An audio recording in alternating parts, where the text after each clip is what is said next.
இந்த ஆண்டு தமிழ் புதல்வன் திட்டத்தின் மூலமாக எங்களுக்கு 1000 ரூபாய் மாதம் வந்திருக்கு.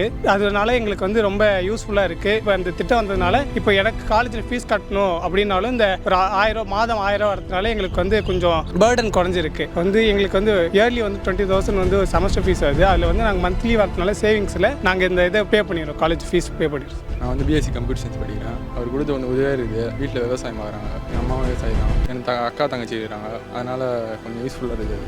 நம்ம எங்கன்னா எக்ஸாம் ஃபீஸ் கட்டணும்னா அது அந்த காசு வச்சு கட்டிக்கலாம். திடீர்னு நம்ம கையில் காசு இருந்தால் கூட அந்த காசு வச்சு நம்ம என்ன பண்ணலாம். நான் முதல்லாம் போய் அப்பா அம்மாவை தொந்தரவு பண்ணிருப்போம், இதுமாதிரி காசு கொடுங்க, 50 ரூபா காசு கொடுங்க, இது கொடுங்க எக்ஸாம் ஃபீஸுக்கு. இப்போ அதுமாரிலாம் இல்லை, இந்த ஸ்கீம் கொஞ்சம் உதவியாக இருக்குது. வந்ததுனால வீட்டுக்கு ஏதாவது தேவைப்பட்டாலோ இல்லை நம்மளுக்கு காலேஜ் ஃபீஸ்னால நம்ம சொந்த செலவு எதனாலும் தேவைப்படுனாலும் அதை நம்மளே வந்து பார்த்துக்கலாம். மற்றவங்களை வந்து டிபெண்ட் பண்ணி இருக்க வேண்டியதில்லை. அதனால் அதை நினச்சி நான் ரொம்ப சந்தோஷப்படுறேன். எனக்கு அந்த ஒரு கை கொடுக்குற மாதிரி ஒரு வரப்பிரசாதம் மாதிரி எனக்கு ரொம்ப கிடச்சிருக்கு. அதை நினச்சி ரொம்ப சந்தோஷப்படுறேன். நான் 3 பேர், நானும் என் தம்பி இருக்கிறோம், என் தங்கச்சி இருக்கிறாங்க. தங்கச்சிக்கு உரிமை பெண் வருது, தம்பிக்கும் வந்து இந்த திட்டத்தின் மூலமாக காசு வருது. அதனால் என் தம்பி ரொம்ப சந்தோஷமாக இருக்கிறாங்க. ஏன்னா எங்களோட செலவு வந்து நாங்களே வந்து வீட்டில் வந்து எதிர்பார்க்க, ஏன்னா வீட்டில் போய் நம்ம வந்து ஒரு பொருள் கேட்டு அது இல்லைன்னு சொன்னோன்னா அவங்களுக்கு பெற்றவங்களுக்கு ரொம்ப கஷ்டமாக இருக்கும். அது நம்மளுக்கும் தெரியும், ஆனால் நம்ம போய் கேட்க முடியாது. அதனால நம்ம வந்து நம்ம செலவை நம்மளே பார்த்துக்கிற மாதிரி இருக்குது. இதனால் வந்து வறுமை கோட்டிற்கு கீழே பசங்க, எங்களை மாதிரி பசங்க, வேலைக்கு போகிற பசங்க எல்லாருக்கும் ஒரு ஊக்கத்தொகையாக இருக்கும். அதை நினச்சி ரொம்ப சந்தோஷப்படுறேன். என்ன மாதிரி பசங்க எல்லாரும் வந்து ரொம்ப பிடிச்சி போயிருக்கிறாங்க. அப்பாவுக்கு எந்த அளவுக்கு பாரம் கொஞ்சதுன்னா, ஒரு 4000 ரூபாய் அந்த ஒரு குடும்பத்தில் ஒரு குடும்பத்தில் எந்த அளவுக்கு கஷ்டம் குறைன்றதுன்னா பாதி கஷ்டம் கிட்ட குறையும். ஏன்னா